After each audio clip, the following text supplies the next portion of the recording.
Bismillah bi walibni warohil kudus al ilahul wahid, demi nama Bapa, Putra, dan Rohul Kudus ketiganya yang esa. Shalom sahabat yang dikasih oleh Tuhan, berjumpa kembali dengan saya di channel ini. Terima kasih buat teman-teman yang selalu setia mendukung perkembangan channel ini dengan cara subscribe, like, komen, dan share. Tuhan memberkati kita. Sobat yang dikasih oleh Tuhan, media Indonesia itu sangat menggebu-gebu memberitakan bagaimana Iran melakukan sesuatu serangan terhadap Israel. Saudara, sekali lagi, kita tidak pendukung Israel, tapi janganlah terlalu mengada-ngada beritanya. Nanti malah dibuktikan dengan fakta yang sudah berulang-ulang kita share. Justru Iran dibombardir atau ketakutan. Lalu kali ini teman-teman, memang Israel terlalu tangguh bagi Iran, teman-teman. Nah, mari kita lihat dulu video berikut ini ya teman-teman. Jangan skip supaya kita dicerdaskan, teman-teman.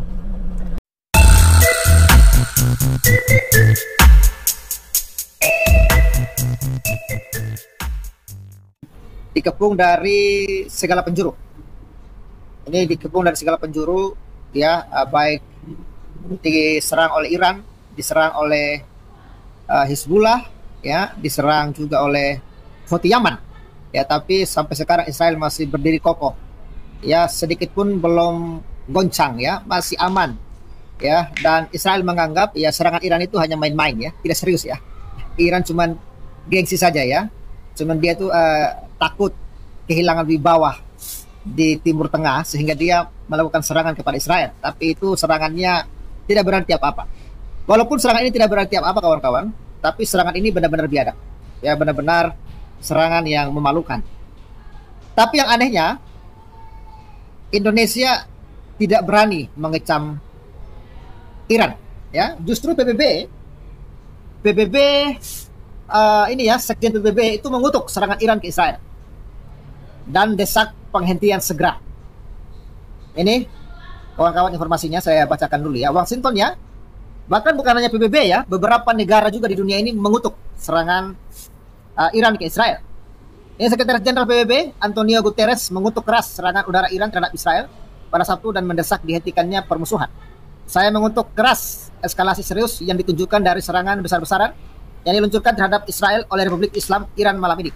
Saya menyerukan agar permusuhan ini dihentikan segera, katanya dalam sebuah pernyataan. Ya, saya nggak tahu kenapa Indonesia tidak mengutuk Iran. Apakah memang Iran dan Indonesia punya musuh yang sama, ya, Israel? Atau Indonesia tidak mengutuk Israel, ya, karena yang menyerang Israel ini negara Islam, ya? Saya belum mendengarkan, ya, sepatah kata dari pemerintah Indonesia, ya. Guterres mengatakan dirinya sangat khawatir atas bahaya yang sangat nyata dari eskalasi yang sangat menghancurkan di seluruh kawasan. Saya mendesak semua pihak untuk menahan diri semaksimal mungkin guna menghindari tindakan apapun yang dapat mengarah pada konfrontasi militer besar dari berbagai front di Timur Tengah. Saya telah berulang kali menekankan bahwa baik kawasan maupun dunia tidak akan mampu mengatasi perang lagi. Tambahnya, Iran memulai serangan udara terhadap Israel pada Sabtu sebagai balasan atas serangan udara pada 1 April terhadap fasilitas diplomatiknya. Serangan Israel menewaskan setidaknya 7 orang Korps Garda Revolusi Islam Iran, termasuk 2 jenderal tertinggi. Iran menuding Israel melakukan serangan itu dan berjanji untuk membalasnya. Sementara Tel Aviv belum secara resmi mengaku bertanggung jawab atas serangan itu. Tetapi selama berbulan-bulan mereka telah melakukan beberapa serangan terhadap masyarakat Iran di Suriah. Iran dan Hizbullah, sekutu utama di Lebanon, mengatakan serangan itu tidak akan dibiarkan begitu saja, ya. Jadi serangan yang dilakukan oleh Iran ini kepada Israel, ya, direspon oleh dunia dan mengalami kecaman, ya. Dunia mengecam serangan tersebut, ya. Bahkan Israel diserang secara brutal, ya. Tapi syukurnya, ya, Israel dibantu oleh Amerika, Inggris, bahkan dibantu juga oleh Lebanon. Ya, sebenarnya Lebanon hanya mewaspadai saat serangan itu masuk wilayahnya, sehingga ketika serangan itu melewati udara Lebanon, itu dijatuhkan oleh Lebanon, ya. Bahkan dunia, ya, mengutuk serangan tersebut. Tapi yang saya heran adalah kenapa, ya, Indonesia tidak mengutuk serangan Iran ke Israel. Ya, betul. Ketika Israel diserang oleh Hamas sama juga, Indonesia juga diam, tutup mulut. Mulutnya dijahit, tidak berbicara apa-apa. Tapi ketika Israel membalas Hamas, ya Indonesia langsung segera marah, ngamuk. Ya, saya nggak tahu ya kenapa bisa seperti itu. Tetapi itulah realita negara kita ini. Apakah karena memang Indonesia sangat membenci Israel, sehingga Indonesia senang kalau Israel diserang? Atau karena Indonesia adalah negara mayoritas Islam, sehingga ketika negara Islam menyerang Israel, Indonesia mendukung? Kira-kira begitu. Atau karena Indonesia takut sama Iran? Saya nggak tahu juga. Ya kawan-kawan ya. Jadi inilah kawan-kawan realita di lapangan. Saya berharap sih ada pernyataan dari Indonesia yang mengutuk serangan Iran ini, tapi rupanya tidak ada.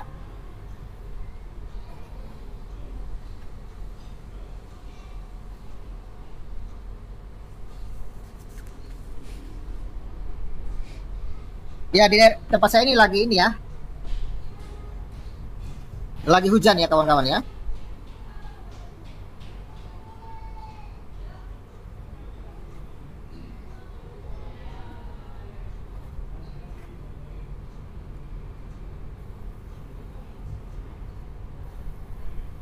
RI dinilai bisa turun tangan, lakukan upaya berikut untuk hentikan serangan Iran ke Israel. Ya, ini berita terlalu ini ya, terlalu mengada-ngada sih menurut saya ya. Terlalu mengada-ngada ya. Sedangkan untuk menghentikan serangan Israel kepada Hamas saja RI nggak bisa, bukan? Jadi katanya RI dinilai bisa turun tangan, lakukan upaya berikut untuk hentikan serangan Iran ke Israel. Ini dimuat 14 ya, bulan 4 2024. Guru Besar Hukum Internasional Universitas Indonesia, Hikmahanto Juwana menilai Indonesia bisa turun tangan, memastikan agar serangan Iran ke Israel bisa dihentikan, termasuk serangan ke Gaza oleh Israel.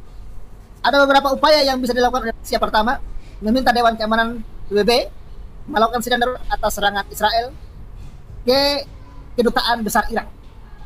Bila perlu, ya, berinisiatif membuat resolusi Majelis Umum yang mengutuk tindakan Israel, kata Hikmahanto kepada Kompas.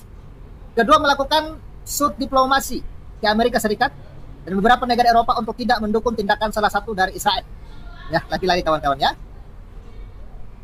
Negara-negara ini menurut Hikmahanto semestinya membenci, memberi contoh agar tunduk pada hukum internasional. Ketiga, mendorong rakyat dan pemerintah dunia agar rakyat dan oposisi Israel untuk menurunkan Perdana Menteri Netanyahu, mengingat serangan ke Gaza maupun Iran hanya bisa dihentikan oleh siapapun yang menjabat sebagai Perdana Menteri dan tidak dijabat oleh Benyamin Netanyahu, tutur Hikmahanto. Ya. Rektor Universitas Jenderal Ahmad Yani ini menyampaikan kemungkinan Perang Dunia Ketiga bisa terjadi jika serangan Iran dan Israel terus dilancarkan. Perang dunia itu menurut Hikmahanto bisa terjadi apabila Amerika Serikat tetap membantu Israel dalam serangan balasan ke Iran. Bila AS akan tetap membantu Israel dalam serangan balasan ke Iran, bukannya tidak mungkin negara-negara lain seperti Korea Utara dan Rusia akan membantu Iran. Perang di Timur Tengah akan bereskalasi yang menjurus pada terjadinya Perang Dunia Ketiga yang tentu akan merugikan seluruh umat manusia, ujar dia. Iran meluncurkan 10 drone dan rudal balistik ke Israel pada Sabtu 13 bulan 4 2024 malam dalam misi balasan dendam yang belum pernah terjadi sebelumnya. Serangan tersebut menandai pertama kalinya Iran meluncurkan serangan militer langsung terhadap Israel, meskipun telah terjadi permusuhan selama beberapa dekade sejak revolusi Islam di negara itu pada tahun 1979. Militer Israel mengatakan lebih dari 100 drone telah ditembakkan dan pertahanan udaranya siap menghadapi serangan itu. Ya, bahkan sudah 300 drone. Kan? Ini katanya ya, Indonesia bisa punya peran ya. Ya, tapi menurut saya ini analisa yang ini ya, yang tidak masuk di akal ya. Tapi yang menjadi pertanyaan saya ini serius lah, saya serius nanya loh. Kenapa gitu loh? Kenapa Indonesia ini tidak berani atau tidak mengutuk Iran? Ini yang menjadi pertanyaan serius bagi saya. Padahal PBB secara resmi, PBB itu kawan-kawan sudah mengutuk serangan Iran ke Israel. Tetapi ada apa dengan NKRI? Ketika nanti Israel membalas, ya saya jamin ya mereka akan segera mengutuk Israel. Ya, sama kan seperti ketika Gaza menyerang ketika Hamas menyerang Israel, RI diam. tidak berbicara.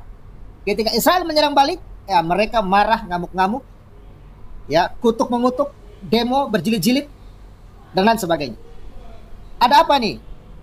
Menteri Luar Negeri, ya Mahfud MD diam, ya mungkin Mahfud MD lagi pusing, ya kalah cawapres kali, ya. Jadi kira-kira apa masalahnya kawan-kawan? Apakah karena memang mereka punya musuh yang sama yaitu Israel, atau karena yang menyerang Israel adalah negara Islam, jadi mereka itu ya saling mendukung, atau seperti apa? Ya, sudah hadir bersama kita Bung Wani Piro. Salam Wani Piro, selamat malam. Ya, salam, selamat malam. Salam kumur-kumur, bosen-bosen deh. Silakan. Bagaimana pendapat Anda? Kok bisa Indonesia tidak mengeluarkan pernyataan mengutuk? Alah, kayak nggak tahu aja mah. Itu Menteri Luar Negeri Konoha, maknya Daus itu. Pas lagi saya nyerang ke Hamas itu lagi datang bulan dia, sekarang lagi nggak datang bulan. Ngutuk-ngutuk. Bang maling kundang dikutuk ya. Tukang kutuk sih dia. Jadi ya begitulah. Gimana mau dikutuk orang dia punya drone aja nyangkut di kabel listrik. Wah, itu saya sudah baca beritanya tuh, katanya itu. Iya. Hoax ya katanya ya. Itu berarti katanya ini ya biasanya kan suka ngalah kayak begitu bang. Siapa tahu beneran gitu loh. Jadi itu kalau misalkan memang beneran kan bisa mempermalukan mereka. Mau ditaruh di mana muka mereka. Sedangkan Iran kemarin nyerang Israel juga itu kan untuk menutupi muka mereka bahwa untuk menunjukkan ke dunia lah bahwa Iran itu berani nyerang Israel gitu ya. Nyatanya kan gitu ya. Padahal kan katanya itu bang, yang dikerahkan Iran itu pesawat drone kamikaze yang bernama Shahid gitu kan. Shahid itu kan berarti pejuang jihad gitu ya. Namanya Shahid gitu. Dia punya daya jelajah itu sekitar ya nggak sampai ribuan sih, cuma 185 berapa ya? Ya kok bisa nyampe ke Israel juga ya? Yang saya baca sih kalau Shahid itu cuma berapa ratus kilometer gitu ya kan. Kalau jaraknya antara Iran sama Israel itu kan sampai 1.500 kilometer. Tapi kalau Shahid itu mungkin diluncurkannya bukan dari Iran langsung kali ya. Terus kemarin juga katanya sempat pakai ini rudal balistik yang bernama Fatah bro Pavel. Itu daya jelajahnya memang sampai ke Israel juga ya, karena nyampe berapa kilometer tuh ya, hampir 2000 lah ya. Cuma jangan khawatir bro Pavel, ternyata Israel punya cadangan yang namanya rudal balistik yang kalau dalam istilah internasionalnya itu ICBM, yaitu interkontinental ballistic missile gitu ya. Jadi misil ini bisa tembus sampai ke antar benua bro Pavel. Dan yang menakutkan itu Jericho 3 bro Pavel. Jadi kalau misalkan nanti sampai perang ini berlanjut sampai eskalasinya makin tinggi, ini yang kita khawatirkan bro Pavel.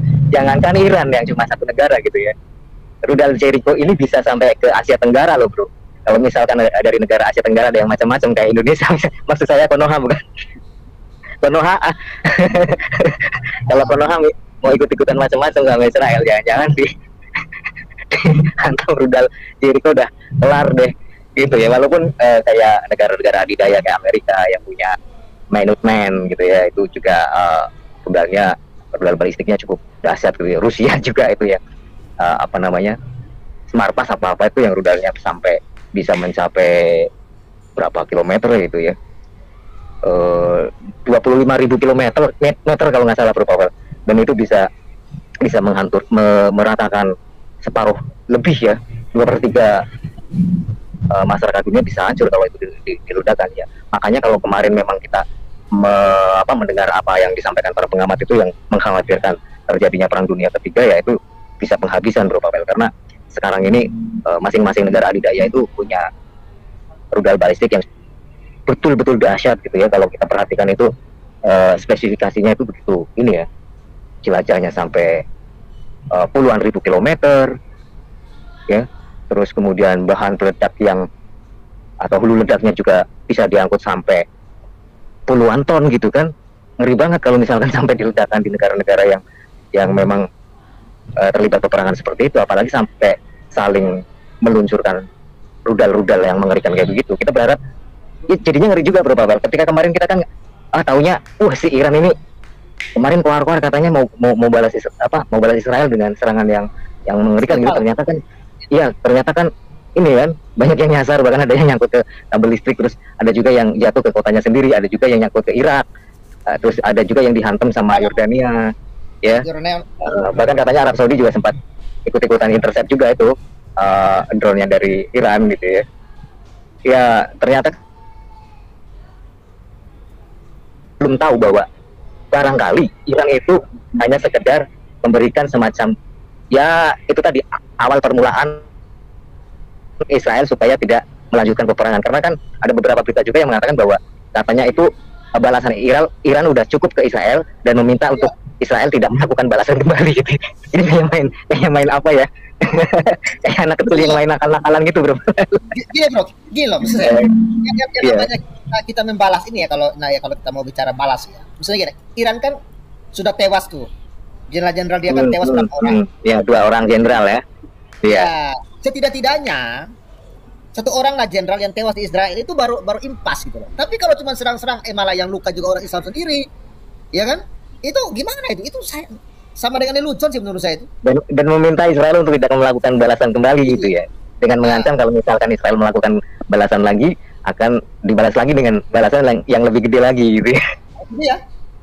Ini satu hal yang menggelikan sih menurut saya ya. Tapi kita kan nggak tahu kekuatan dari 2 negara ini, bro Pavel. Yang kita tahu itu Israel punya beberapa rudal balistik juga yang punya nama-nama kayak Gabriel, itu ada juga, bro Pavel ya.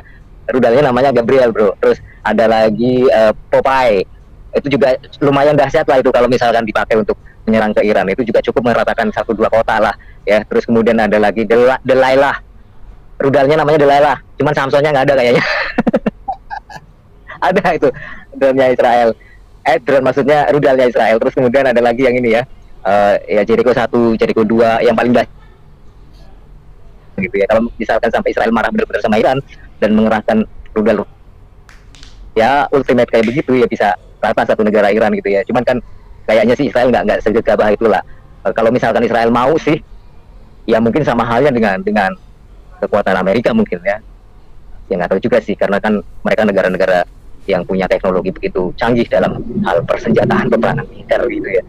Jadi makanya ketika kita di negara yang sedang damai tidak terlibat peperangan seperti itu, terus kemudian saling dukung, saling ngipasin begitu ya. Tapi ketika kita menggambarkan bagaimana mengerikannya peperangan ini, kita jadi mikir lagi, bro Pavel. Iya ya, kita ketawa-ketawa sambil komentar di sini. Tahu-tahu rudalnya nyasar ke Indonesia. Hancur juga kayaknya itu ya.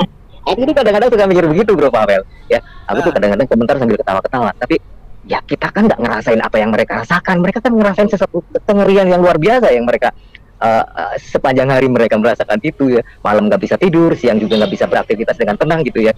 Ya kita empati juga lah sama mereka gitu ya. Cuman sayangnya orang-orang yang dari golongan katun-katun ini loh, bro Pavel, ya saya kadang-kadang juga nggak ngerti ya. Ketika kemarin Iran nyerang Israel, mereka kan bersorak yang di Gaza itu, bro Pavel ya. Wah, teriak-teriak itu kan, teriak-teriak kayak begitu kan, ya, yel-yel yang kayak begitulah, tahu sendiri lah. Bro, kira-kira kalau kemarin drone Iran itu sampai Indonesia, kira-kira Indonesia hancur gak itu ya? Kita nggak berharap sih, bro. Kok ke Indonesia, bro?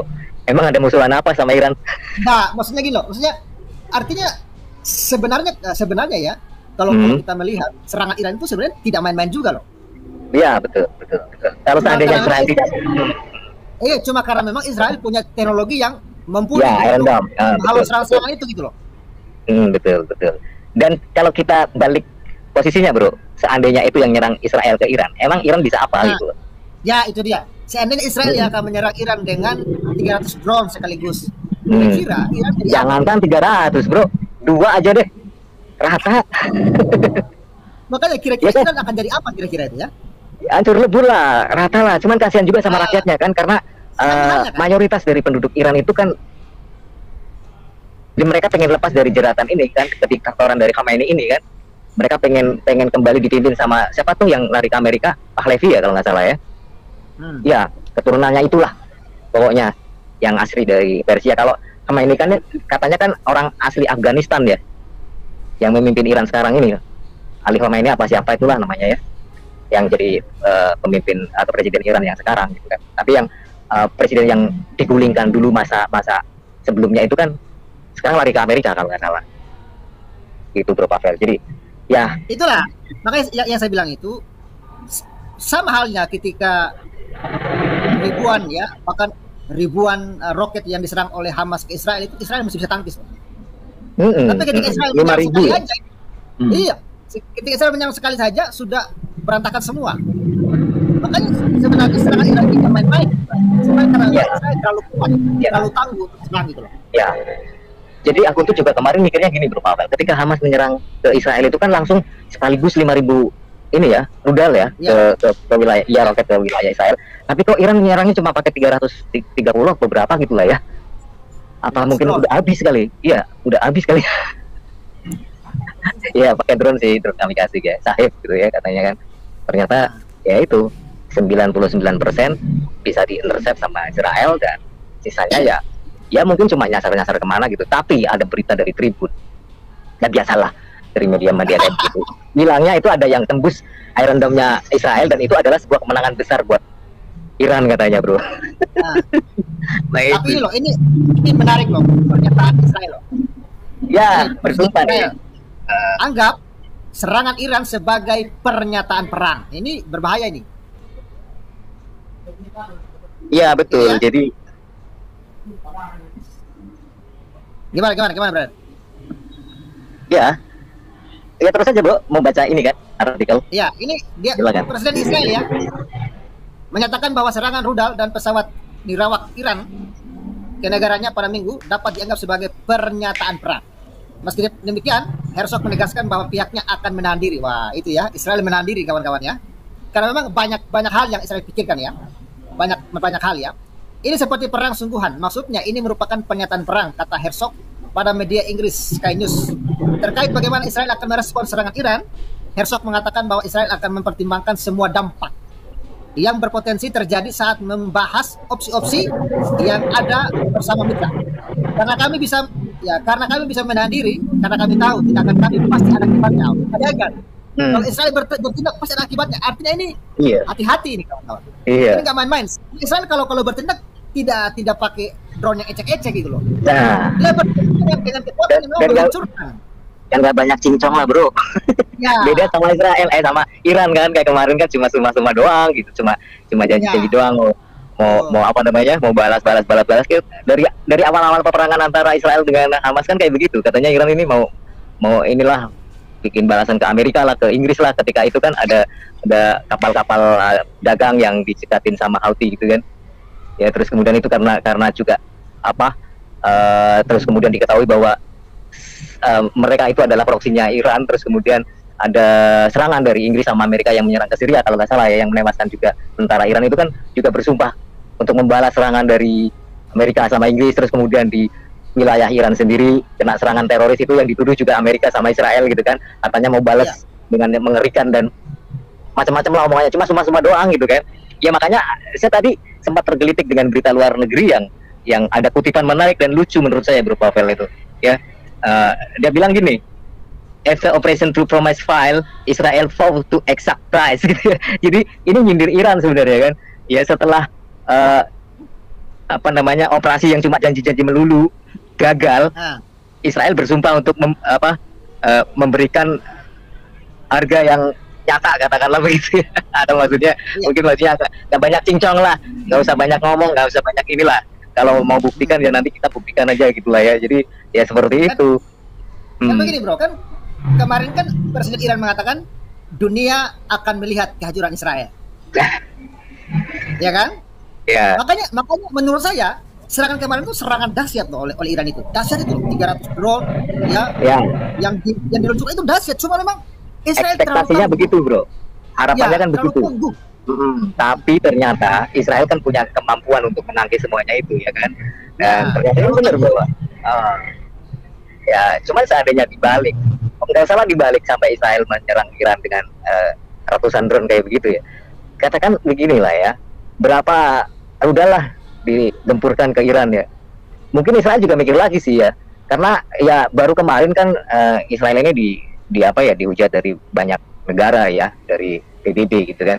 Dan kalau seandainya ini berlanjut sama Iran dan serangan Israel ini mematikan dan bisa menghancurkan kota-kota di Iran atau wilayah negara Iran ya, mungkin saja Israel akan lebih dikecam lagi, dan mungkin saja ini memang yang dikhawatirkan Amerika juga kan akan meningkatkan eskalasi, Bro. Jadi Iya, di sana nanti bisa melibatkan negara-negara Timur Tengah yang lain, kayak misalnya ya mungkin kalau kalau kaitannya sama agama katakanlah seperti itu ya. Memang kan Syiah ya kalau Iran ya. Karena banyak negara Arab lainnya itu kan Sunni. Tapi kalau sudah menyangkut ini Bro Pavel, sudah menyangkut negara-negara yang ya katakanlah Islam gitu ya, mereka udah nggak mikirin lagi apa itu Syiah atau Sunni. Makanya tadi juga saya melihat juga ada podcastnya itu Ustadz yang Wedio itu yang masih keturunan Tionghoa itu, yang mualaf itu loh Bro. Dia bilang katanya dia kecewa dengan serangan Iran gitu. Ya kecewa karena di luar ekspektasi dia. Diharapkan kan serangan Iran ini bisa menghancurkan Israel. Ternyata nggak becus gitu ya. Nggak sesuai harapan gitu lah. Tapi dia berharap gini, udahlah Iran nggak usah sombong. Kalau butuh bantuan sama negara-negara Arab yang beda aliran atau katakanlah yang Sunni, terbuka aja lah. Jadi kita gempur bareng-bareng Israel, gampangannya begitu Bro Pavel. Jadi maunya kayak begitu, koyokan. Biasa. Iya. Jadi ya karena kalau Iran sendirian ya dia merasa bahwa Iran nggak bakalan mampu lah untuk melakukan serangan terhadap Israel dengan menghancurkan Israel itu kayaknya nggak bakalan bisa lah, melihat dari kekuatan militer masing-masing. Walaupun ya katanya itu Israel itu kan di peringkat 17 dan Iran itu di peringkat 15, artinya 2 level di atas Israel katanya kan dari kekuatan militer dunia gitu kan. Tapi kan kita nggak tahu bahwa apa yang disimpan sama Israel atau senjata apa yang dipunyai sama Israel kan kita nggak tahu persisnya kayak bagaimana gitu kan. Rahasia negara kan. Iya, hal-hal kayak begitu kan nggak bisa dibongkar begitu saja, itu top secret lah katakanlah begitu ya Bro ya. Aku dari tadi udah ngomong udah berbusa-busa Bro sambil nunggu yang lain. Iya. Sambil nunggu yang lain barangkali kita putar lagu dari Michael Bolton Bro. When the Man Love a Woman. Ya, ini sahabat lanjutan ya. Dan dia mengatakan dan karena kami tengah berdiskusi dengan mitra-mitra kami, ya, ucap Herzog. Kami tengah mempertimbangkan semua opsi. Saya cukup yakin kami akan mengambil tindakan yang diperlukan untuk melindungi dan membela rakyat kami, kata dia menambahkan. Sementara itu juru bicara Kementerian Luar Negeri Lior Hayat ya mengatakan serangan Iran membuktikan bahwa negara tersebut adalah ancaman terbesar bagi stabilitas kawasan dan tatanan dunia. Inilah alasan pasti mengapa Iran sama sekali tidak boleh memiliki senjata nuklir, kata Hayat dalam pernyataannya di media sosial. Oh, berarti sebenarnya Iran ini belum punya senjata nuklir loh Bro. Ini ya, Hayat menegaskan bahwa Iran harus mendapat balasan atas serangannya ke Israel. Jadi memang Israel masih dalam tahap ini loh kawan-kawan, masih dalam tahap diskusi dengan mitra-mitranya, dan memang kayaknya Israel akan tetap melakukan pembalasan sepertinya ini. Dan terkait nuklir ya sebenarnya Iran ini belum punya senjata nuklir yang paten begitu loh. Atau bagaimana menurut Anda Bung Bani Piro? Ya kalau nuklir sih kayaknya nggak sampai ke sana lah ya. Karena ini kan perang regional ya, perang regional, dan diharapkan sih tidak ada eskalasi yang lebih jauh lagi. Artinya tidak ada peningkatan eskalasi atau ketegangan yang menjadi semakin meluas. Karena ini kan memang masih di wilayah-wilayah Timur Tengah yang sekitaran situ saja, bahkan tidak melibatkan Arab Saudi, tidak melibatkan negara-negara Arab yang lain-lain yang sampai akhirnya rame-rame kayak dulu itu perang 6 hari itu kan enggak ya. Ini cuma ya mungkin cuma antara Iran sama Israel aja, dengan proksi-proksinya Iran juga tentu saja kayak Hizbullah, Houthi dan Hamas ini ya. Terus kalau misalkan sampai melibatkan ya katakanlah rudal balistik kayak yang dipunyai sama Iran, ada Fatah, ada lagi yang Khaibar namanya kan, itu memang jangkauannya kalau diluncurkan dari Iran bisa nyampe ke Israel juga sih, karena jangkauannya kayak kemarin saya bilang itu kalau nggak salah sampai 2.500 km ya. Iya 2.500 km berarti nyampe lah kalau dari Iran ke Israel. Tapi kan Israel sendiri punya Jericho yang jangkauan ya daya jangkaunya sampai 6.500 Bro. Itu berarti jelas lah daya jelajahnya itu lebih jauh daripada punyanya Iran gitu. Kok ada suara aneh Bro? Gimana? Enggak. Ya jadi kalau misalkan sampai perang nuklir itu sayanya kok nggak melihat sampai ke sana ya. Bukan perang nuklir berarti. Maksud saya kan tadi kan Israel mengatakan bahwa Iran ini kan berbahaya untuk kawasan betul makanya disanksi sama Iran. Ya, makanya dia mengatakan inilah alasan pasti mengapa Iran sama sekali tidak boleh memiliki senjata nuklir. Karena dikit-dikit gini Bro. Dikit-dikit show off gitu kan. Baru punya senjata pamer gitu kan. Ya, baru punya senjata pengembangan yang begini baru bisa mencapai ini langsung ditunjukin ke negara lain nyerang-nyerang Israel ya gitu. Dan biasanya kayak begitu kan, yang diuji coba Israelnya gitu loh malahan. Dan yang dipakai itu ya proksi-proksinya kayak Hamas, Houthi, Hizbullah gitu ya, yang deket sama Israel gitu kan. Yang terus-menerus dijadikan kelinci percobaan itu ya Israel. Ya karena dia pikir kalau Israel walaupun negara seluas itu, tapi kan punya teknologi yang cukup maju juga, mungkin bisa untuk jadi parameter buat Iran mungkin seberapa besar kekuatannya Israel dan seberapa besar kekuatannya Iran sendiri gitu ya. Ketika dia sudah mencapai teknologi persenjataan yang sudah maju katakanlah seperti itu. Tapi beruntungnya kan embargo yang dilakukan sama Amerika dan sekutunya ini kan berhasil juga lah menekan perkembangan senjata nuklir dari Iran ini. Tapi ya kabar-kabarnya kan aksi penyelundupan dari negara-negara kayak misalnya Turki sendiri itu kan pernah menyelundupkan uranium ke Iran juga, kata Nur Raja Uti ya kalau nggak salah. Nur Raja Uti masuk dong. Gitu ya. Ya sorry, kadang-kadang saya ingin bercanda juga karena gimana ya, untuk melepas ketegangan bro. Saya juga ngomongin kayak begini juga agak tegang juga sih, karena apa ya, ini kan ngomongin soal perang ya. Kita kalau dengerin komentar, nah ini orangnya udah datang nih. Dipanggil ya. Ajar bro. Gue tak duduk dulu sambil ngudut bro. Lanjut ke Raja Uti dulu. Silakan bro. Baik, Bung Raja Uti, salam. Selamat malam Bung Raja Uti. Ya, selamat malam, Bro Pavel, shalom. Nah, oke, ini pertanyaan Bung Raja Uti ini. Kenapa ya ketika dunia ya mengecam Iran atau mengutuk serangan Iran kepada Israel, kenapa Indonesia tidak mengutuk? Ya ada apa itu kira-kira? Indonesia nggak mengutuk ya? Indonesia sama sekali tidak mengeluarkan pernyataan mengecam atau mengutuk Iran. Ya, kita tahu, Bro Pavel, meskipun Iran ini Syiah ini berbeda ini ya, berbeda mazhab dengan yang kebanyakan mayoritas di sini, tetapi ya mereka punya dua hal yang sama, yaitu antisemitik, anti Israel, anti Yahudi. Dan ini dorongan dari mungkin teologinya gitu ya. Kita nggak perlu bilang karena dari kitabnya, tapi ya katakanlah teologinya memang ada persamaan di situ. Sama-sama punya kepentingan bahwa orang Yahudi atau negara Israel tidak boleh ada di Timur Tengah gitu. Nah, itu ya. Jadi Iran menyerang Israel itu mungkin dalam hati mereka bergembira. Dalam hati mungkin ya, mungkin bisa jadi. Kita hanya praduga aja. Tapi kalau mau dilihat, serangan kemarin itu berkesan karena 99% itu ditangkis dan ditahan oleh katakanlah angkatan udaranya Israel dan berbagai ya sekutunya dia ya di Timur Tengah, termasuk Yordania, Inggris dan Amerika. Tapi meskipun demikian, ya kalau kita lihat tidak semua juga negara-negara Arab itu mau mendukung Israel kan. Mereka ini kan sekarang ini lihat mana yang kira-kira lebih kuat, mereka akan nanti pihak ke sebelah sana gitu.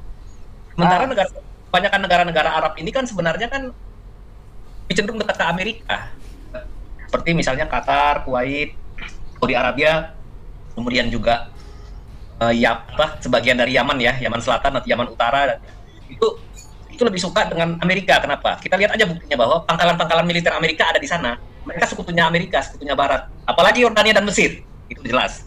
Senjataan mereka juga produk dari Amerika dan produk Barat, produknya NATO. Nah, jadi kalau dikatakan apa Iran itu nggak suka? Iran ini adalah negara terbesar pengekspor teror di seluruh dunia. Mereka membiayai organisasi-organisasi teroris di sekitarnya seperti Houthi, Hamas, maupun ya beberapa kelompok-kelompok teror yang ada di Irak gitu ya, di Suriah. Tujuannya apa? Tujuannya adalah membuat destabilisasi global. Destabilisasi global. Iran itu punya ambisi dia menjadi penguasa dari dunia Islam gitu ya. Dia lebih berkuasa dari negara-negara Arab yang lain. Nah, oleh sebab itu dia berusaha menanamkan ataupun mengekspor ideologinya. Ideologinya apa? Ya kita lihatlah ya. Ideologi yang dipraktikkan di Iran sesudah jatuhnya ya Iran itu adalah Syiah yang radikal gitu. Ini menurut amat politik Barat ya. Nah itu. Nah, salah satu hal yang bisa dijadikan sebagai objek untuk membuktikan kekuatan itu ya adalah Israel. Kita tahu di zaman Syah Iran dulu, Israel itu adalah sekutunya Iran. Bahkan beberapa proyek-proyek yang dibangun oleh Syah Iran itu menggunakan teknisi ataupun ahli-ahli teknik rekayasa bangunan dari Israel gitu. Bahkan mereka juga punya penasihat militer juga dari Israel.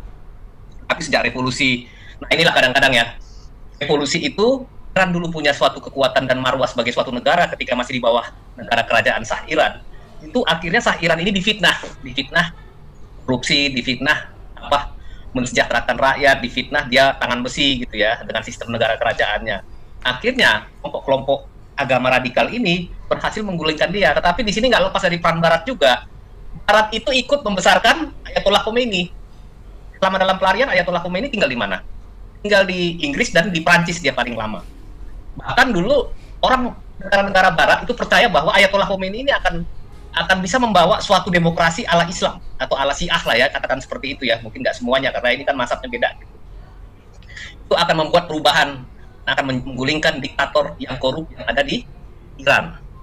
Kalau kita lihat Khomeini itu apakah dia asli orang Persia? Tidak. Khomeini itu orang Afghanistan, ya, orang Afghanistan dan Pakistan. Kebetulan dia memang migran yang tinggal di Iran. Jadi sekarang sebenarnya pemerintahan teokrasi ala Khomeini ini sebetulnya itu diimpor dari ya sumber-sumbernya kalau nggak Afghanistan ya Pakistan, antara dua itu aja sebenarnya, Bro Pavel gitu ya. Ya hardliner ini, garis-garis keras ini sebetulnya dari situ. Nah, kalau kita lihat sekarang pelanggaran HAM itu yang parah di dunia itu adalah di Iran. Pertama terhadap wanita, di mana orang yang tidak menggunakan apa itu hijab itu bisa dipersekusi, bahkan ada yang dibunuh yang kemarin kasusnya itu masuk di media-media internasional gitu. Kemudian kalau kita lihat pembunuhan, ya, pembunuhan paling banyak terhadap lawan politik sekarang di mana? Iran. Jadi Iran itu punya uang, tapi dia lebih baik menggunakan uang ini untuk membiayai proksi-proksinya, seperti Hamas, Houthi, dan beberapa organisasi teror yang lain gitu, daripada mensejahterakan rakyatnya. Di Isfahan itu terjadi kekurangan air, ya, jadi kekurangan air. Tetapi uang yang dimiliki oleh pemerintah Iran itu tidak digunakan untuk ini, untuk membangun fasilitas sarana yang baik untuk rakyat, tapi membangun milisi-milisi yang ada di sekitar Timur Tengah ini untuk mencapai ideologinya dia gitu. Dia mengekspor ideologi. Kenapa? Suatu negara atau suatu bangsa itu mengekspor ideologinya adalah apa? Supaya kelak bangsa itu adalah menjadi tuan daripada bangsa-bangsa lain yang ikut ideologi yang sama dengan mereka. Kan seperti itu kira-kira kan? Hukumnya dalam sejarah dunia kan seperti itu. Sistem ideologi ataupun sistem keyakinan suatu bangsa atau suatu suku itu yang diberikan kepada bangsa lain itu akan membuat orang itu akan tunduk kepada dia gitu kira-kira. Dulu Yunani juga sama seperti itu. Nah, itulah yang mau ditanamkan Iran ini sekarang di Timur Tengah. Tetapi ada dua penghalangnya. Pertama itu keberadaan negara Israel. Yang pertama. Kedua, adanya pengaruh politik Amerika di negara-negara Barat. Di negara-negara Arab yang lain. Ya, di negara Arab yang Sunni ini Amerika lebih dominan. Jadi bagaimana Iran itu mau mengusir Amerika dari kawasan Teluk dan Timur Tengah? Itu sebenarnya tujuannya. Jadi dia mau mengusir Amerika dari sana. Makanya bagaimana? Yang memperkuat milisi-milisinya ini. Kebetulan isu Palestina ini tadinya isu bersamanya negara-negara sebelah ini karena kebencian dan ketidaksukaan mereka terhadap Yahudi dan tidak ingin adanya negara Israel Timur Tengah. Mereka anggap Israel itu adalah jajah gitu. Padahal sebenarnya kalau kita lihat, sebenarnya orang yang dikatakan orang Palestina sekarang ya orang Arab juga kan sebenarnya. Orang sebagian Arab Mesir, sebagian Arab Yordan kan gitu. Ditanya sejarahnya, apakah siapa pemimpin bangsa Palestina 200 tahun yang lalu? Nggak ada yang mampu menunjukkan siapa pemimpin bangsa Palestina 200 tahun yang lalu. Ya karena sejarahnya nggak ada. Palestina itu sebagai suatu bangsa itu baru dikenal di tahun 1964 sejak Yasser Arafat itu mendeklarasikan mendeklarasikan PLO. Yang dulu dianggap itu tahun 48 itu adalah Arab melawan Israel, bukan Palestina melawan Israel. Arab ini ada banyak. Ada Mesir, Yordan, Lebanon, Suriah, Irak, Mesir dan lain-lainnya. Jadi untuk membuat suatu tentangan antara bangsa atau antara etnis, antara suku, tujuannya untuk menyingkirkan satu suku ini. Jadi sebenarnya pembentukan negara Palestina itu sendiri secara etnis bangsa itu nggak terbukti, ya, karena kita lihat dari sejarahnya nggak ada gitu. Ya, jadi sepertinya Israel ini musuh bersama negara-negara Arab ya, bro ya, walaupun Iran ini berbeda aliran dengan negara-negara Arab lainnya ya. Cuman dari eskalasi peperangan yang terjadi sekarang ini antara Iran dengan Israel, ini banyak dikhawatirkan oleh beberapa pengamat dari luar, terutama yang saya amati itu, ini sepertinya akan memicu perang dunia ketiga yang dimulai dari Timur Tengah. Nah, seandainya hal ini terjadi, bro Raja, apakah negara-negara Arab sekitar yang notabene jelas alirannya berbeda dan sangat bertolak belakang dengan Iran, antara Syiah dengan Sunni kan dari dulu memang bermusuhan, apakah mereka juga akan bergabung untuk membela Iran melawan Israel dan NATO atau Amerika dan sekutunya, barangkali seperti itu, bro? Silakan. Kecil kemungkinannya, bro. Jadi begini, kalau ini isu dibawa kepada perang agama, ya mungkin saja, tapi itu juga kecil. Kenapa? Pertentangan antara Syiah dengan Sunni ini dari sejak dulu sampai sekarang nggak pernah selesai, bro. Pertentangan antara Protestan dengan Katolik udah selesai kan? Ya, kalau debat teologis itu biasa. Tapi kalau kedua kelompok ini itu nggak pernah selesai sampai sekarang. Itu dilihat di Timur Tengah ya masih terjadi konflik yang kadang-kadang ya mengorbankan nyawa gitu, peperangan gitu. Nah, tetapi kalau dikatakan Iran mau bersatu dengan negara-negara Arab, secara teori sepertinya gampang gitu ya. Tetapi dalam prakteknya mereka juga sama kedua kelompok ini akan timbul saling curiga juga, ya. Jika nanti ada yang satu lebih berkuasa dari yang lain, nanti bagaimana kan gitu kan? Agak sulit sebenarnya. Ya, dan kayaknya saling ini ya, saling berpegang gengsi lah. Ya, sama-sama ini. Nah, ini sangat teologis loh antara pengikut 3 khalifah ini dengan pengikutnya ini khalifah keempat gitu ya. Nah, ini akan kembali kepada sejarah yang berdarah-darah di masa lalu dan agak sulit. Di samping itu ada kepentingan politik dan ekonomi juga. Kalau mereka dengan Iran ya siap-siap untuk hancur-hancuran juga kan.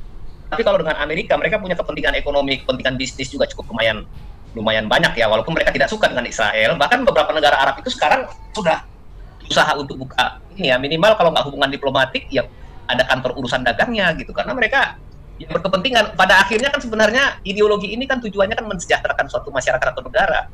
Jika ideologi itu gagal mensejahterakan, maka dia itu akan lama-lama akan tertolak. Demikian juga ideologi sebelah ini. Lama-lama kan ditinggalkan. Lihat aja Saudi Arabia sekarang.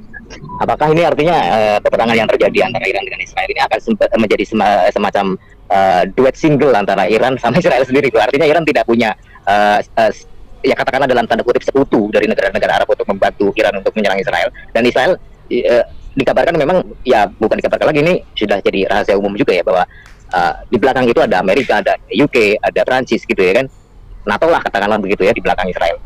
Nah, kalau Iran sendiri apakah mungkin ada semacam backup Rusia katakanlah atau Cina atau Korea Utara barangkali? Seandainya eskalasinya meningkat gitu.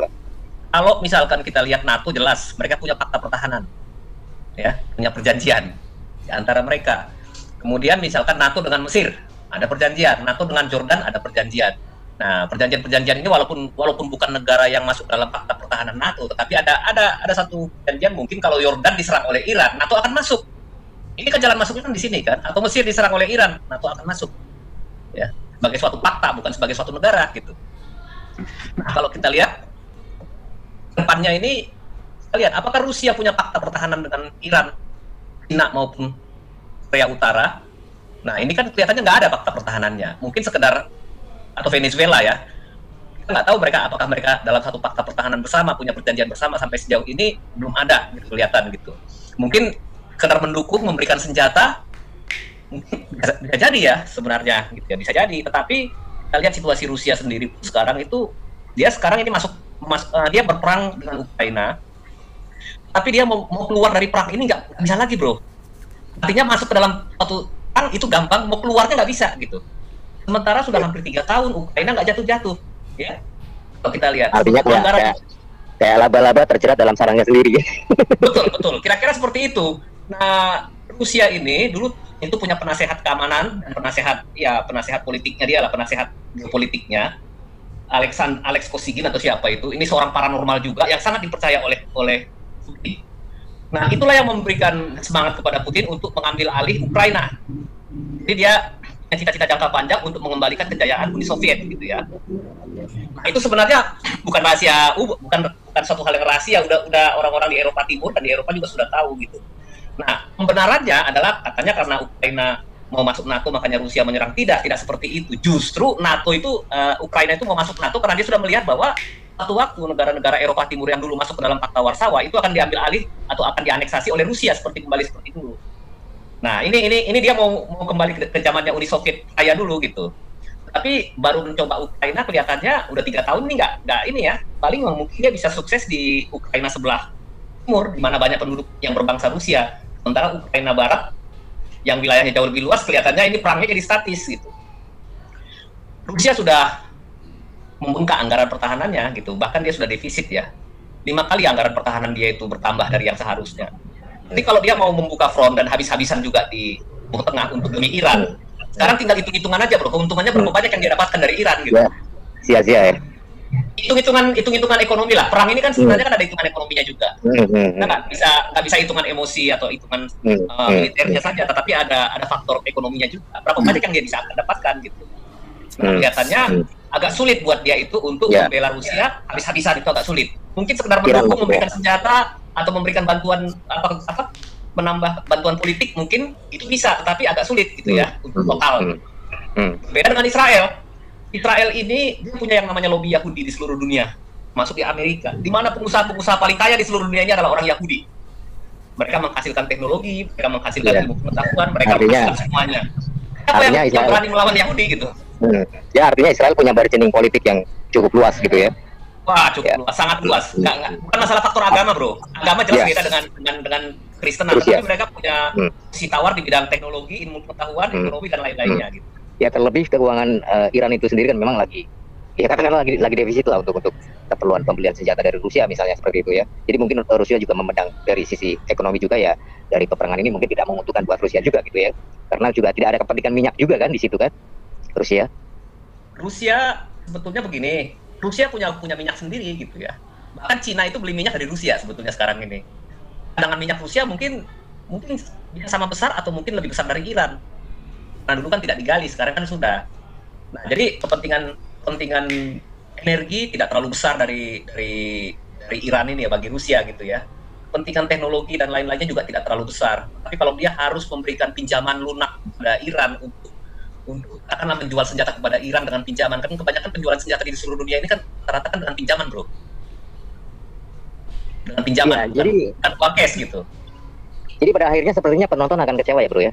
Ya kita kan penonton akan kecewa dan saya kecil kemungkinan ini akan jadi perang dunia gitulah ceritanya kalau menurut saya ya. Analisa saya begitu. Iya, saya mohon maaf dengan istilah saya penonton kecewa, maksudnya bukan ini sebagai tontonan ya bro ya, cuman ini karena kita pakai istilah yang gampang aja lah, yang kita pakai biasanya gitu ya. Ya bahasa kita awam lah gitu bro. Ya. Pasar. Bukan berarti peperangan ini sebuah tontonan, bukan, karena ini ya bagaimanapun yang namanya peperangan itu pasti memakan banyak korban jiwa lah ya, apalagi negara-negara yang terlibat peperangan seperti itu yang kasihan kan masyarakatnya atau warganya gitu ya kan. Nah dari apa yang dilakukan Iran kemarin dengan menyerang Israel dengan 330 lebih drone dan juga rudal ya, yang saya tadi baca sebenarnya dari media nasional sih, cuman saya agak kurang percaya kalau media nasional gitu ya, dari Konoha dia menganalisa bahwa apa yang dilakukan Iran dengan menyerbu menggunakan drone itu pakai drone yang namanya Shahid 136, terus satunya lagi dengan balistik Fatah yang punya daya jangkau sampai 2.500 km lah katakan begitu. Tapi dari dampak yang kita lihat atau yang kita tahu dari berita-berita yang ada, sepertinya tidak ada dampak yang signifikan ya bro ya. Artinya apakah memang ini hanya permulaan dari Iran, ataukah memang ya cukup sampai di situ bahwa kemampuan Iran cuma ya segitu-gitu doang, tidak ada yang perlu ditakutkan sama Israel. Cuman Israel kan juga berjanji bersumpah juga untuk melakukan aksi balasan juga terhadap Iran gitu ya kan. Netanyahu sudah bersumpah juga untuk melakukan pembalasan serangan Iran kemarin. Nah ini kan artinya peperangan masih akan berlanjut bro. Sedangkan Israel sendiri masih menghadapi Hamas, walaupun tinggal sisa-sisa beberapa batalion gitulah ya. Nah kira-kira ini akan mempersulit perdamaian di Timur Tengah selanjutnya, ataukah juga memang akan lebih parah lagi nih bro? Walaupun mungkin ya harapan kita tidak sampai terjadi perang dunia ketiga ya, tapi paling tidak perang ini akan masih berlangsung lama gitu ya bro ya, atau bagaimana ini bro? Ya mungkin ya beberapa bulan lagi sepertinya gitu, karena begini, dia tidak mungkin menyerang Rafah sekarang ini sebelum dia bisa memindahkan ya bagian besar penduduk dari 1,5 juta orang itu ke wilayah yang dianggap sebagai zona humaniter itu kan butuh waktu untuk memindahkan itu. Kita memindahkan itu kan macam-macam, ada yang menghimbau, ada mungkin dengan serangan-serangan udara kecil-kecilan dulu yang akan mendorong orang lama-lama merasa nggak aman pindah sendiri kan gitu kan. Ada banyak teknik lah mempersuasi masyarakat sipil itu untuk pindah, karena bagaimanapun kita aja kalau misalkan di sekitar kita itu ada kebakaran atau ada kerusuhan, kita pasti lama-lama pindah kan bro kan. Ya saya kira juga walaupun Hamas usaha sedemikian rupa untuk menghalangi penduduk sipil itu pindah dari Rafah, kayaknya sih agak mungkin, tetapi memang kita akui ini butuh waktu. Nah, di satu sisi Israel ini kan dari sisi politik kan sebenarnya dia sudah hampir tidak punya modal politik di dunia internasional. Ini kan perang ini kan dua, perang militer dan perang opini publik. Dalam perang militer Israel pasti menang, tapi dalam perang opini publik di seluruh dunia kelihatannya dia masih awal-awalnya kalah telak loh awal-awal kemarin. Tapi dia sekarang sudah mulai bisa merebut simpati dunia dari bukti-bukti serangan 7 Oktober yang dia buka lahan-lahan ke publik gitu ya. Nah, dengan penyerangan ke dubes yang di Suriah, itu dia berhasil memancing Iran supaya keluar dari persembunyiannya. Selama ini kan Iran selalu berperang menggunakan proksinya. Nah, agak sulit jika Iran menggunakan proksi, agak sulit menghukum gitu. Agak sulit untuk menyerang Iran. Kenapa? Dia tidak pernah melakukan agresi kepada negara lain gitu. Tapi kalau kita lihat, memang ada tuduhan bahwa Israel menyerang kedubes Iran yang di Suriah. Tapi jangan lupa, tahun 1992 Iran pernah menyerang kedubes Israel yang komunitas Israel yang ada di Buenos Aires, dan itu 27 orang tewas, orang Yahudi pada waktu itu. Jadi sebenarnya kalau penyerangan terhadap duta besar ini kan sama saja dengan menyerang negaranya kan, secara ini loh ya, secara harkat dan martabat gitu.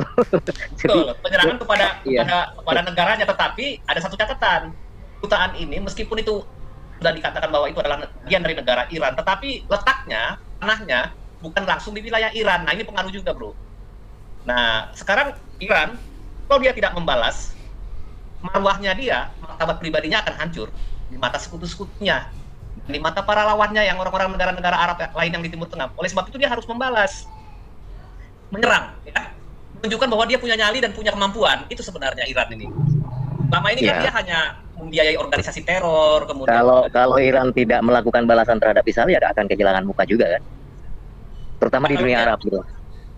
Kalau dia tidak melakukan balasan, ya tentunya semangat milisi bentukannya akan jatuh, bro, secara kendor. Betul. Jadi dia memang harus balas gitu. Tapi ketika dia membalas, dia harus siap juga. Israel pasti akan membalas. Kalau dia membalas, ini serangan bukan serangan biasa, serangan dahsyat. Serangan dahsyat, dia menggunakan drone, dia menggunakan rudal balistik. Rudal balistik itu rudal yang lewat antariksa lah ya, yang lewat atmosfer nanti gitu. Rudal interkontinental. Interkontinental. Dia sudah menggunakan semuanya, meskipun belum memiliki hulu ledak nuklir, tetapi menurut pengamatan para ahli strategi militer dan geopolitik, dia sudah menggunakan semuanya, walaupun stok persenjataannya dia masih ada, tetapi pola serangan dia hanya yang seperti itu aja, bro. Dia bisa gitu. Atau lewat proksinya, tapi lewat proksinya kan sudah dilakukan selama ini, lewat Hezbollah, lewat Houthi, lewat yang lain lah ya, lewat Hamas gitu ya. Nah, sekarang Hezbollah kalau dia mau menyerang habis-habisan, ada risiko buat rakyat Lebanon. Ya, pasukan darat Israel juga kan dari dulu kan memang mau mengambil ini kan, mengambil perbatasan itu kira-kira 10 km ke utara sampai mendekati Sungai Litani. Kenapa? Karena itu yang daerah yang digunakan oleh Hezbollah itu menunjukkan rudal selama ini. Nah, tapi kan nggak ada alasan, karena di situ ada kehadiran pasukan PBB, walaupun pasukan PBB-nya nggak mampu menjaga perdamaian juga kan gitu kan.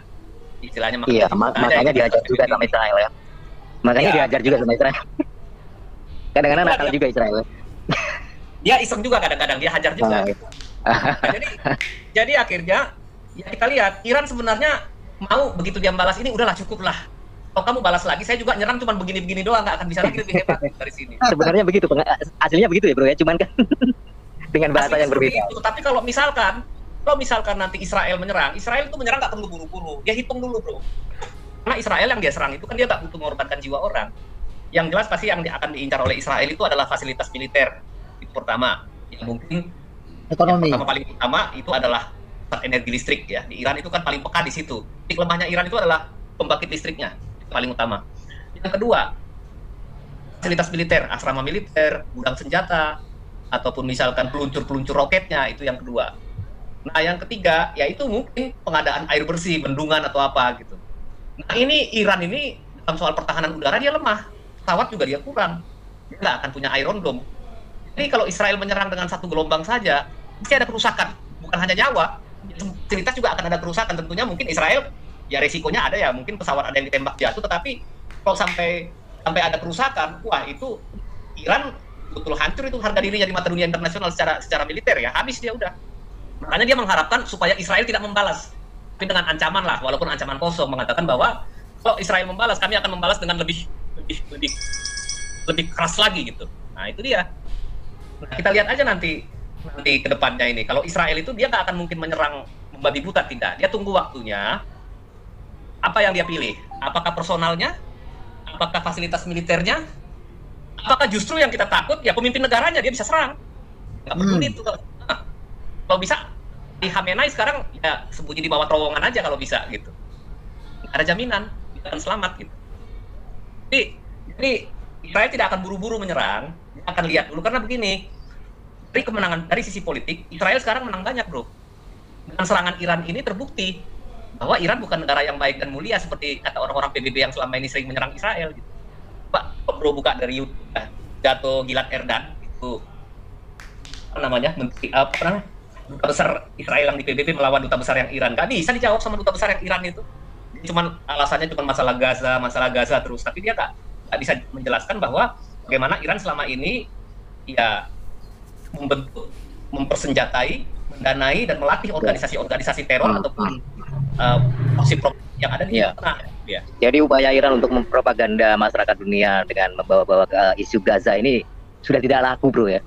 Sudah tidak laku. Nah, Israel sedang menikmati kemenangan diplomatisnya ini, bukan kemenangan militer dulu, bro. Secara militer pun dia menang. Bayangin dengan serangan 300 sampai 500 drone, rudal balistik dan rudal jelajah. Tidak ada korban jiwa satupun, tidak ada kerusakan yang cukup berat. Yang ada itu malah korban itu adalah anak perempuan. Itu juga bukan orang Yahudi, orang Arab Beduin, dan wanita ini, gadis kecil ini juga orang Muslim juga kan gitu kan. Nah itu. Jadi secara ini bagi dia nggak perlu terburu-buru, dia akan lihat, dia lagi menikmati bagaimana perkembangan situasi dukungan politik PBB dulu. Jadi dia nggak akan, kalau dia mau menyerang secara cepat, membabi buta, hancur-hancuran, gampang sekali, bro. Tapi nanti ya masalahnya citranya secara politik di dunia internasional itu malah jadi jatuh lagi. Sekarang kan lagi akan membaik, ya akan naik nih, gitu. Makin terpojok nanti kalau misalkan serangannya tidak pakai perhitungan yang lebih matang lagi. Tapi begini, bro, dunia Arab Kadrun lah, terutama yang saya lihat terutama di Konoha ini kan, mereka kan sering berteriak bahwa Israel ini melakukan genosida terhadap masyarakat Gaza, Palestina dan sebagainya begitu ya. Beraninya hanya melawan rakyat sipil katanya. Nah, ini akan bisa kita lihat level Israel kayak bagaimana dalam peperangan yang sesungguhnya ketika melawan Iran nanti kan. Nah, kita akan bisa melihat bagaimana Israel ini ketika menghadapi teroris Hamas dibandingkan dengan menghadapi sekelas negara kayak Iran misalnya gitu. Kita akan bisa melihat nanti bagaimana Israel melakukan pembalasan barangkali begitu, bro ya. Karena tentu saja dalam menghadapi Hamas akan berbeda dalam menghadapi negara sekelas Iran gitu ya. Ini peperangan akan berlangsung fair gitu ya. Tapi kalau misalkan menghadapi teroris seperti Hamas yang berlindung di balik ketiak warga masyarakat Gaza, itu tentu saja memang berbeda perlakuannya. Karena Hamas sendiri itu kan memang juga ya masyarakat situ juga. Jadi kalau akhirnya Israel dipojokkan oleh masyarakat dunia dengan propaganda seolah-olah Israel melakukan genosida terhadap masyarakat Gaza, ya memang sulit bagi Israel untuk menghindari propaganda seperti itu. Cuman sebagai bahan apa ya, bahan pembanding atau apa ya, mungkin kita bisa komparasi lah nanti bagaimana Israel menyerang Iran. Rasa-rasanya akan jauh berbeda ketika melawan teroris Hamas gitu ya. Seperti itu, bro, Raja Uti mungkin ya. Ya memang itu tepat sekali, bro. Artinya memang dia sedang menikmati posisi diplomatisnya sekarang yang lumayan membaik di dunia internasional gitu ya. Jadi terbukti sekarang bahwa yang dikeluhkan Israel selama ini bahwa Iran ini adalah negara terbesar di dunia yang mengekspor terorisme melalui proksi-proksinya gitu ya. Itu kalau kita lihat yang dikatakan oleh Gilad Erdan di PBB kemarin malam itu saya lihat rekamannya. Itu terbukti. Jadi nah kita lihat sekarang ya di satu sisi ya si Felix Kwetiau itu memang dia kecewa, dia ternyata cuma segini doang kemampuannya Iran ini kan gitu kan. Ternyata Bro Raja Uti baca lihat juga videonya ya. Ya dia mungkin ekspektasi dia terhadap Iran ini luar biasa gitu ya, tapi cuma segitu aja dia kecewa. Aku juga ketawa-ketawa nonton itu YouTube-nya. Nah, dia kecewa karena dia tuh mau kan, kalau si Kwetiau ini kan dia kan cenderung HTI itu kan, Kafah itu kan. Nah, jadi dia modelnya itu adalah model kayak Ki Usmani lah gitu ya. Tapi Ki Usmani itu jelas berbeda mazhab dengan Syiah, nggak akan mungkin menyatu gitu. Nah itu, bagaimanapun mereka mau mendekati Syiah, nggak akan mungkin, perbedaan dari lama itu tetap ada sampai sekarang, bro. Nggak bisa. Kekecewaan dia kelihatannya. Tapi ya kalau sekarang ini kan, kalau kita bicara, mungkin ke depan ini ideologi itu nggak terlalu penting kalau dia nggak bisa berhasil mensejahterakan masyarakat ataupun bangsanya. Yang saya lihat sih seperti itu. Nah, kelihatannya di Timur Tengah ini muncul semacam kesadaran bahwa ideologi yang selama ini ya mereka yakini akan mensejahterakan itu, sistem yang akan mereka yakini paling bagus di dunia itu ternyata gagal gitu kan. Hati kecil mereka sudah mengatakan bahwa itu ideologinya sudah gagal mensejahterakan. Tapi mau bilang apa kan gitu kan? Terang-terangan keluar atau mengaku kan sulit. Jadi ya kita lihat apa yang dilakukan itu ya sekarang modelnya kayak si MBS ini kan, Raja Mahkamah Saudi ini. Pelan-pelan dia geser sistem nilai di negaranya menuju kepada sekuler, ya dia mulai geser pelan-pelan. Kenapa? Kalau tidak melakukan reformasi, ya tidak ada kemajuan. Apalagi menghadapi tantangan 50 tahun ke depan, di mana minyak sudah nggak terlalu berdominan lagi, yang dominan adalah listrik gitu ya. Saya kira nggak akan mungkin ini ya. Ya rumit lah. Kita lihat coba negara mana di Timur Tengah yang melakukan industrialisasi? Oh, nggak ada kan? Timur Tengah yang merupakan negara industri nggak ada. Kebanyakan negara di Timur Tengah itu adalah negara yang mengandalkan hasil bumi minyak atau pariwisata. Ada yang industri yang dalam skala besar di masing-masing negara itu nggak ada.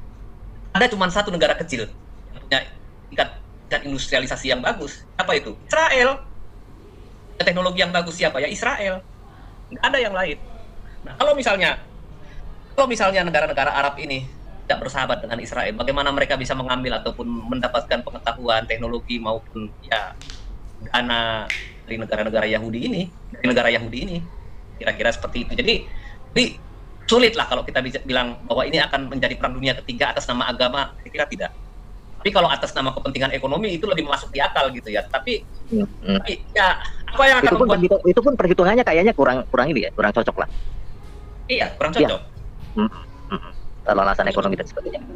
Ya, cuman ini bro, yang kita lihat ini kan ya gimana ya? Kalau saya menyebut agama sebelah itu agak ini ya, agak risih juga sih. Ya tahulah bahwa RT 6 ini kan punya semacam solidaritas yang disebut ukhuwah Islam ya bro. Walaupun mereka ini berbeda aliran, tapi kalau sudah menyangkut satu Tuhannya sama, terus dua nabinya sama, ketika menghadapi negara katakanlah seperti Israel yang menurut mereka itu adalah kafir dan harus dimusuhi dan diperangi, yang kita khawatirkan kan begitu bro. Nanti mereka akan bergabung untuk seperti harapannya si Ustadz itu kan, si Quiteo itu kan. Quiteo itu ya. Iya, berharap kan supaya negara-negara Arab sekitar Iran ini membantu Iran untuk menggempur Israel bareng-bareng gitu kan. Kalau seandainya ini terjadi gimana nih bro? Nah, agak sulit. Ya kenapa? Kalau kita lihat dari sisi demografi, 30% penduduk Israel itu adalah orang Arab, orang Muslim. Itu satu. Jadi kalau misalkan itu mau digunakan, ya sulit lah sekarang ini ya. Pengalaman dari tahun 1948, tahun 1956, krisis terusan Suez, kemudian juga tahun 1967, 1973, 1978 Libanon, kemudian juga akhir habis Libanon, Intifada 1, Intifada 2 tahun 90-an ya. Kemudian juga dilanjutkan dengan ini ya, dengan Perang Libanon kedua gitu ya tahun 2006. Ya semuanya gagal bro untuk mengalahkan Israel. Semuanya gagal dan sepertinya negara-negara Arab ya kalau kita bicara dalam konteks state actor ya, negara itu sudah cukup belajar dari situ. Nah, artinya apa ya? Mereka walaupun tidak tulus ya, saya nggak yakin mereka tulus juga untuk menghilangkan paham antisemitismenya ini dari pikiran mereka. Tapi mau tidak mau, untuk sementara ini mereka harus merubah performance dulu atau merubah citra dulu. Meskipun itu katakanlah mungkin bagian dari takia gitu, kita nggak tahu ya.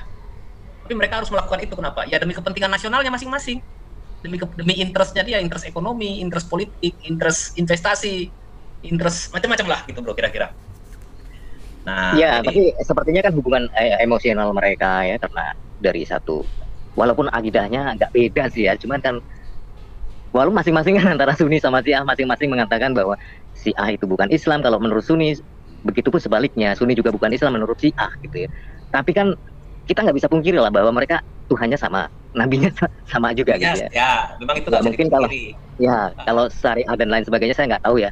Ya itu yang membedakan mungkin antara aliran Sunni dengan Syiah gitu ya. Tapi kalau sudah menyangkut itu bro, itu namanya ukhuwah Islamiyah itu kayaknya udah nggak memandang yang lain-lain bro. Biasanya suka begitu bro. Jadi makanya di Konoha juga kan.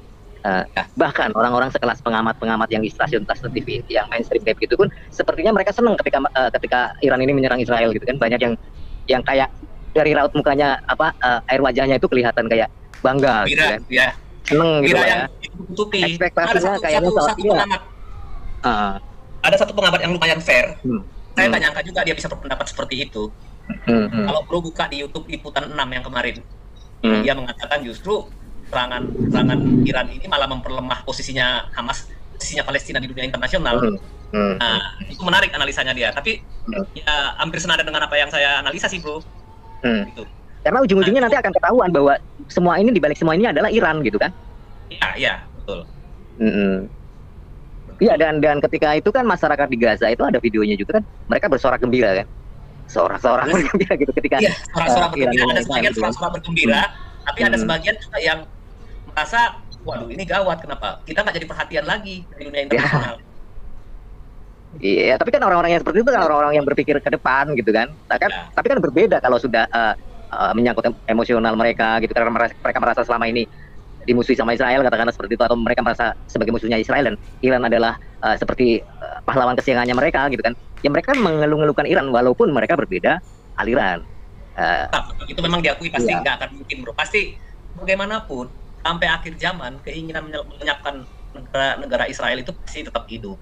Makanya Israel tidak percaya dengan solusi dua negara. Mereka mau itu ya solusi satu negara seperti sekarang ini ya. Kalau Palestina mau bikin negara sendiri ya silahkan saja, dan dengan mengatur ekonominya sendiri. Tapi Israel tidak mau Palestina ini punya angkatan perang sendiri. Kenapa? Nanti akan digunakan untuk menyerang Israel gitu. Jangankan begitu, mereka cobalah Gaza lepaskan secara utuh kepada otoritas Palestina. Apa yang terjadi? Otoritas Palestina sendiri dikudeta oleh Hamas kan. Nah, akhirnya sekarang Gaza jadi pangkalan untuk menyerang Israel tiap tahun. Pangkalan rudal. Nah, ini sudah terbukti. Jadi untuk ke depan solusi dua negara tidak akan diterima oleh Israel. Tapi apakah akan diterima oleh Palestina? Tidak, karena Palestina ini juga nggak tulus. Mereka mau, ya mungkin yang sering bro dengar ya, sering nonton di YouTube, from the river to the sea, Palestine will be free. Nah, timbul pertanyaan, tapi mana negara Israel, mana orang Yahudi? Ya itu kita nggak tahu kan, apakah dibuang ke laut, apakah digenosida atau gimana gitu. Nah itu dia, jadi sama-sama nggak ingin solusi dua negara sebenarnya. Jadi kalau Israel lebih suka status quo seperti sekarang ini, mungkin dia akan memberikan keluasaan pengaturan-pengaturan secara administratif, secara ya pajak atau apa. Tetapi ya sekarang kalau kita lihat, susah juga ya di Palestina ini ya, dia kan tidak punya pelabuhan, tidak punya industri juga. Apa yang bisa dijual Palestina ini paling hanya pertanian ya, sebagian pertanian yang ada di Gaza ya. Terus kemudian juga dulu pertanian di sana ada. Kalau ini bro, kalau soal pertaniannya ya katanya ya tahulah bahwa yang suka kayak begitu tuh yang kayak gimana gitu. Ketika ada sebuah areal pertanian yang di Gaza, itu katanya paling subur bro seluruh planet bumi katanya. Itu paling subur katanya yang di situ. Makanya Israel, kata mereka loh ya, makanya Israel berusaha untuk mempertahankan itu supaya tidak lepas dari Israel, katanya begitu bro. Apa benar begitu bro, bahwa tanah di Gaza itu tersubur di dunia bro? Posisi cahaya matahari, angin, tanahnya juga mungkin di kawasan daerah situ ya, tanah-tanahan. Posisi yang terbaik untuk pertanian ada di Gaza. Yang lihat dari aspek yang tadi yang saya sebutkan tadi bro, angin, kemudian juga mataharinya, kemudian juga airnya juga sebenarnya banyak wadi juga di sana kan, semacam mata air di daerah Gaza itu kan. Dulu ketika Israel masih berkuasa di Gaza, itu berubah menjadi lahan-lahan pertanian hidroponik ya, dan produksinya cukup tinggi. Produksi pertanian Israel waktu itu cukup tinggi lah ya, sangat tinggi. Tapi sebenarnya sebagian besar produk itu berasal dari jalur Gaza, dan kebanyakan bangsa Israel atau orang Yahudi yang di petani itu tinggal di Gaza sebelum Gaza itu diserahkan kepada otoritas Palestina di tahun 2006. Tapi apa yang terjadi ketika Gaza diserahkan kepada otoritas Palestina, semua pertanian itu dirusak, dijadikan terowongan sekarang ini. Ya betapa tidak produktifnya gitu. Pertanian bagus-bagus sudah dibangun, jadi kalau orang Gaza waktu itu mau menggunakan itu dan memelihara itu sebenarnya jadi sumber keuangan juga. Tetapi apa yang dilakukan sama orang-orang di Gaza ini? Mereka rusak, mereka bangun terowongan, mereka bangun arsenal gitu ya. Nah itu jadi sekarang ini Gaza ini kalau sebagai suatu bangsa, Palestina ini tidak ada namanya satu bangsa di dunia itu yang udah 60 tahun kerjanya hanya makan dari dari UNHCR gitu. Hanya makan dari situ. Itu sangat tidak masuk di akal gitu. Nah, kemudian yang paling lucu itu ya sekarang itu ya UNRWA itu 8.000 stafnya itu di guru dan jadi pelayan orang-orang Yahudi ini, dan sekolah-sekolah di sana yang dijalankan oleh UNRWA ini mengajarkan antisemitik, anti Israel, anti Yahudi, bunuh Yahudi, ya benar-benar seperti itu. 300 orang terlibat dalam WA group ketika mereka menyerang tanggal 7 Oktober yang lalu. Nah, 13 orang anggota UNRWA itu malah langsung terlibat angkat senjata gitu ya, masuk ke wilayah Israel. Nah itu kan semua ada bukti-buktinya. Nah jadi kita lihatlah nanti ke depannya ini bagaimana. Ya kalau kembali ke tema kita kan, dari judulnya itu kan Bro Pavel mengangkat kenapa dari negeri Konoha tidak mengutuk serangan Iran ke Israel gitu ya. Ya kita lihat aja nanti ketika besok atau kapan, katanya sih dalam 24 jam ya Israel akan melakukan serangan ke Iran. Terhitung mungkin dari semalam kali ya. Mungkin ini sudah sudah waktunya. Kalau hitung mundur sudah mungkin sudah bersiap barangkali ya. Nah seandainya nanti Israel yang memberikan balasan serangan ke Iran dan menimbulkan banyak korban jiwa, barangkali disitulah yang bakal keluar kutukannya itu bro. Ya, Ya, baik. karena di situ makanya nggak fair sebenarnya kan. Kalau mau Iya. adil gitu ya. Kalau dua-duanya salah ya dua-duanya harus ikut gitu ya. Ini enggak, artinya apa ya? Bias daripada agama itu tetap kelihatan, Bro. Tetap kelihatan. Nggak bisa dihilangkan, Bro. Pak, seperti yang Bro katakan tadi, nggak bisa dihilangkan bias itu. Nah, tapi saya nggak yakin dia dalam tempo misalkan 24 jam ke depan menyerang, dia akan menunggu waktu yang tepat gitu. Mungkin ada sesuatu Ya, yang ya informasi intelijen mereka itu apa gitu. Mungkin dia tunggu dulu ada event apa di mana dia kalau dia menyerang akan lebih efektif. Saya kira begitu, Bro. Baik teman-teman dikasih oleh Tuhan, kita sudah menyimak apa yang dibahas ya teman-teman ya. Ada dari perkataan, video-video, dan juga ada yang dibaca bentuk artikel. Teman-teman, herannya bahwa media di Indonesia ini begitu gampang membuat sebuah narasi yang begitu miring terhadap Israel. Membuat berita-berita lalu membuat judul-judul yang langsung membuat apa ya namanya ya, semangat berapi-api untuk teriak kemenangan dan kemenangan. Nyata-nyatanya Iran panik. Nyata-nyatanya yang terjadi sudah dibuktikan oleh ada pendeta yang sedang di Israel membuktikan Israel aman-aman saja. Terus apa yang lulu lantak? Apa yang diberitakan oleh media Indonesia kadang-kadang nggak berimbang.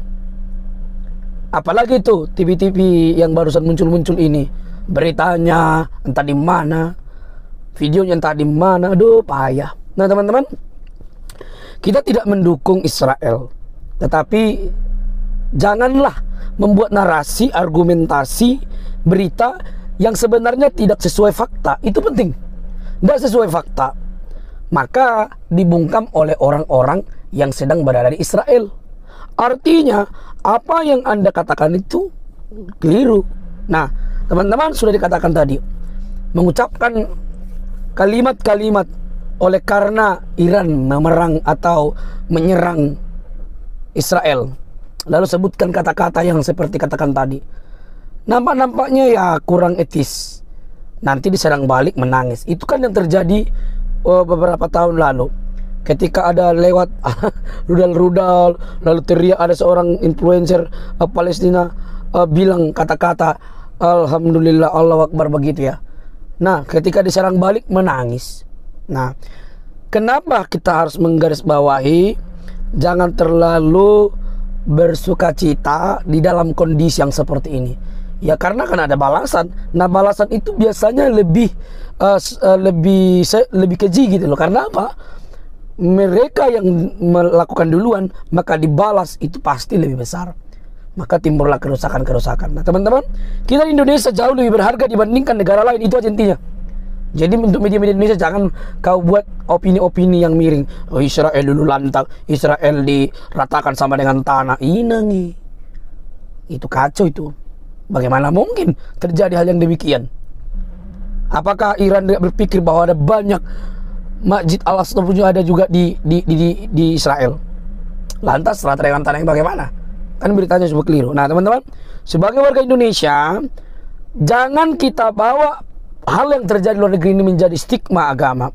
Tapi mestinya ini politik, maka kita harus berdiri netral. Jangan karena Anda beragama, maka agama lain Israel justru kita kutuk-kutuk. Itu kan tidak tepat tuh. Maka yang perlu kita lakukan adalah mendoakan baik Israel, baik Palestina, baik yang lainnya, Iran, supaya berdamai, tidak terjadi. Karena kalau sudah terjadi hal yang begini, Indonesia pun rugi, perekonomian terhambat. Itu yang terjadi. Negara-negara lain ikut campur bagian di dalamnya, akhirnya semua menjadi kacau. Cerdaslah teman-teman ya. Ingat, saya bukan pendukung Israel, saya pendukung kemanusiaan ya. Jadi banyak hal yang dirugikan. Tapi ingat, Indonesia jauh lebih penting daripada negara lain. Oke, semoga cerdas. Bagi media-media Indonesia, ingatlah untuk memberitakan yang baik, karena ada banyak yang melihat media Anda, sehingga ketika melihat media Anda, mereka percayakan berita tersebut, bukan malah menimbulkan stigma negatif terhadap orang-orang tertentu. Sampai di sini bersama teman-teman, tidak perlu kepanasan lah. Mari kita terus menggali informasi dengan baik, supaya orang-orang yang mendengar kita dicerdaskan. Sampai di sini teman-teman video saya. Jangan lupa untuk mendukung dengan cara subscribe, like, komen, dan share. Sampai ketemu di video selanjutnya. Bye-bye.